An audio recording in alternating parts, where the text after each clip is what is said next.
Y no solamente eso, sino que también es curioso que de pronto el gobierno no destine el recurso para ustedes, ¿verdad? Se desvíe y lo peor es que ni siquiera eso que se va por otro lado, supuestamente, se nota o se ve o se tiene, ¿no? Porque estamos frente a un gobierno que tampoco responde a otras necesidades. ¿Qué tendría que ocurrir al final de todo este proceso de fiscalización? Que se devuelva completamente el dinero a estos dos fondos. Este tendría que ser el objetivo final, Héctor, y como decías, que no se vuelva a repetir.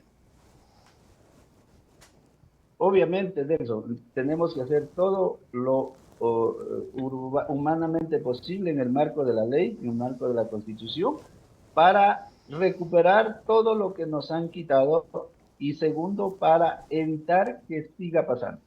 Porque las dos cosas están pasando en este momento. No hay No hay plata ninguna ahí. voluntad política del gobierno para darnos lo que nos corresponde. Es más, acaban de emitir una resolución diciendo, bueno, esto es así, ya el procurador se pronunció, así es que no les vamos a dar. Claro.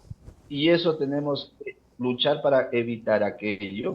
Y además, Nelson, lo que es más importante en todo este escenario, lo que tú decías, bueno fuera que ese recurso se hubiera utilizado para darnos seguridad a todo el país, Claro, que para se sienta. invertir en el mantenimiento vial de todo el país, ya. O sea, no fuera tan grave. El problema es que llegó a las arcas del Tesoro Nacional y de ahí desapareció del Ecuador.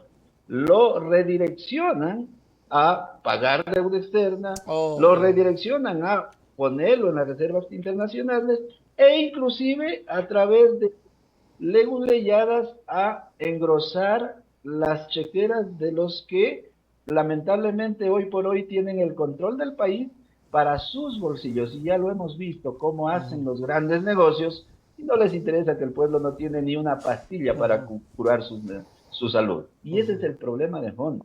Y eso tiene que tener claro el pueblo ecuatoriano y el pueblo amazónico. Mire, para que tenga usted la diferencia, cuando hay voluntad política, ya. el gobierno en el año 2016, el gobierno de Rafael Correa, todavía no había ley. Ya. Y él dijo claramente, mientras el Zamora Chinchipe en ese momento no salga de la pobreza, el 100% de las regalías mineras se quedarán en Zamora Chinchipe. Y firmó los contratos de mega minería, pidió anticipados 165 millones de dólares, 100 a la una empresa, 65 a la otra empresa, y esa plata la invirtió en la provincia. Nos hizo hospital, un hospital, el hospital de Yanzasa, nos hizo subcentros de salud, nos hizo escuelas de niñas, nos hizo vías, nos hizo una serie de obras urbanas en Zamora, en El Pan y en Yanzasta, el paso lateral de Yanzasta. En Sin ley. definitiva, transformar la provincia. Sin ley, cuando hay voluntad política. Ahora con Con la ley, ley que no es un quiso. mandato, desaparecieron esos recursos. Y eso es lo que tiene que entender Así el es. pueblo amazónico en este caso. Y esos recursos también hay que ser sinceros. Los pocos recursos que ingresan, lamentablemente, se han convertido en un insumo para la corrupción y para el clientelismo Chuta. político. Y esto también hay que evitar. Nelson, tenemos nosotros en la Amazonía una ministra de la Amazonía que así la llaman, pero que no es funcionaria pública, no gana sueldo, no Ya. tiene ninguna responsabilidad administrativa, no tiene ninguna responsabilidad penal, ni siquiera tiene sueldo y es funcionaria pública. Eso tenemos en la Amazonía. Y ahí se está anidando la corrupción y eso también hay que cambiar. Tenemos todavía, siglo XXI, tenemos asesores ad honorem y eso no puede seguir Así pasando. es. Por eso es importantísimo hacer una ley sustitutiva para reformar y cambiar estas cosas que nos están haciendo demasiado daño a la Amazonía ecuatoriana. Héctor, cambiar de gobierno, porque la verdad que como usted decía, al final la voluntad política es lo que realmente funciona. Como bien dicen, que cuando alguien quiere ayudarte, con la cédula te ayuda, o cuando también quieren perjudicarte, con la cédula te perjudican. ¿Cómo están avisorando las próximas elecciones? Porque al final, si no hay un gobierno, al menos con una visión distinta, las cosas muy poco pueden cambiar o evolucionar. Usted daba el ejemplo de Correa, con voluntad, no va a haber esto, pam, pam, pam, va para allá, va, construye. Es que no sé cuál es la complicación, o bueno, la complicación de ahora, de estos políticos, o de estos gobernantes es que como que tienen mucho miedo, ¿no? Terror a meter mano o solamente quieren tener guardado, pagar este tema de la deuda, pero no invertir. ¿Cómo ven el tema de las elecciones, Héctor? Con mucha fe, con mucho optimismo, Nelson, estamos lamentablemente viendo un pueblo destrozado, un pueblo que si antes tenía un negocio que algo mismo tenía éxito, ahora prácticamente están cerrando, están saliendo del país, el pueblo está reaccionando, yo siento eso. Lamentablemente nos ha tenido que costar vidas, nos ha tenido que costar la miseria de cientos de familias. Mire, ayer nomás una amiga me decía, ingeniero, por favor, ayúdeme. Le quitaron el bono a mi hermanita que tiene discapacidad del 70%. Chus. Y sucede que le hicieron una calificación socioeconómica y la calificaron en 4.2. ¿Ya? Y para este gobierno, para los gobiernos de derecha, una calificación de eso ya tiene plata, o sea, no necesita. Y eso Ah, es ya, ya. falso. Esas personas tienen visión especial, o sea, para ellos, si tienes no estás en la miseria, ya no tienen que darte nada. Claro. Y ese es el concepto. En nuestro caso, y te digo con conocimiento de causa, yo fui director del MIES Ya. durante 5 años en el gobierno de la Revolución Ciudadana.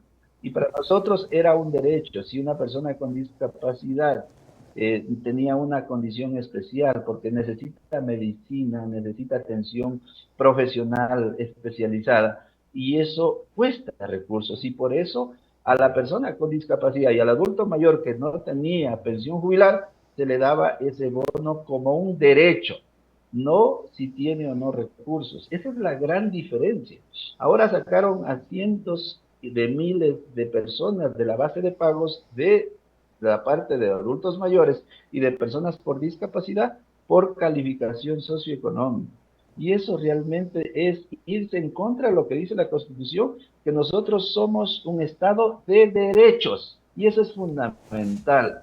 Nosotros ahora estamos teniendo una vulneración de derechos inmensa. Y este es un ejemplo de lo que pasa en todo. Recién acaban de emitir un decreto ejecutivo para pasarse por encima los derechos laborales. Lo que no se aprobó en la consulta popular, la hicieron vía decreto hace días, vulnerando el derecho de las horas extras y de los fines de semana que tienen los trabajadores. Todo eso nos está pasando en este país. Yo aspiro que con todo esto el pueblo salga de la manipulación mediática, porque eso es Eso lo es lo que más estamos difícil. nosotros teniendo en el país, una manipulación básica. Ese es el tema de fondo.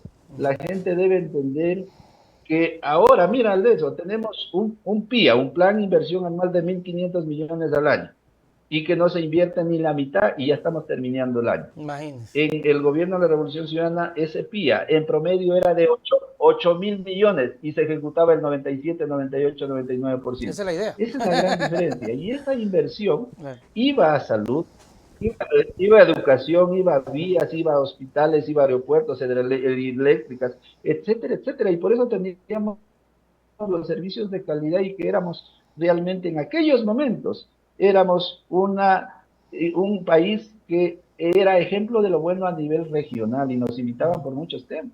Así es que eso es lo que la gente tiene que entender. Yo en alguna conversación decía, ojalá que el sentido común vuelva al Ecuador y con ello pues podamos volver a la senda del progreso, del Ojalá. desarrollo, a la inversión pública, a las oportunidades para todos y no solamente a una élite que ahora se ahoga en dinero mientras el pueblo ecuatoriano sufre las consecuencias de la inseguridad, de la miseria, de la pobreza, etcétera, etcétera, estimado Nelson. Que así sea. Gracias, Héctor, por su tiempo, por haber estado con nosotros. Gracias por habernos contado todo lo que pasa y seguirá pasando. Y pues nada, esperar que la gente, como usted dice, salga de esta situación mediática que es bastante complicada y se viene con más fuerza. Héctor, gracias, nos vemos. Hasta la próxima. Chau, chau. Hasta la próxima, Nelson. Un abrazo inmenso a ti y a toda la audiencia de Hablando Claro. Un inmenso abrazo. Buenos días a Chao, todos. Héctor.